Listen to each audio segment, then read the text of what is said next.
الماسك ده هيشيل إهمال السنين وذنوب البشرة كلها. واو. كل معلقة جيلاتين ومعلقة قهوة وكركديه ومية مغلية هتسيبيه يهدى وتحطيه على بشرتك. حاجه عندي المناخير علشان دي اللي هيكون فيها البثور.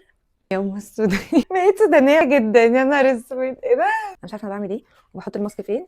حرفيا مش فاهمه انا بعمل ايه بجد. انا بهدلت. هل هو يستاهل بعد البهدله اللي احنا فيها دي؟ عملية شد. الماسك ده بقى هيشيل يشيلوا مع كل بعض. البثور السوداء، ده جامد، ده جامد قوي، خطير. الشعر الوبري، وكمان أي دهون في البشرة. جربيه ومش هتندمي. احنا داخلين على العيد يا وجربيه. جماعه ايه ده، ايه ده؟ لا ده جامد جدا، ده جامد جدا. دي اكتر منطقه بالنسبه لي مش متخيله النتيجه. ايه ده؟ فرق شاسع. بورو بالنتيجه تحفه. اقرب لكم كده. خطير والله العظيم، تحفه. البثور مش متخيلين الجلو بتاع بشرتي عامل ازاي من ماسك واحد، فهو نينجا قوي.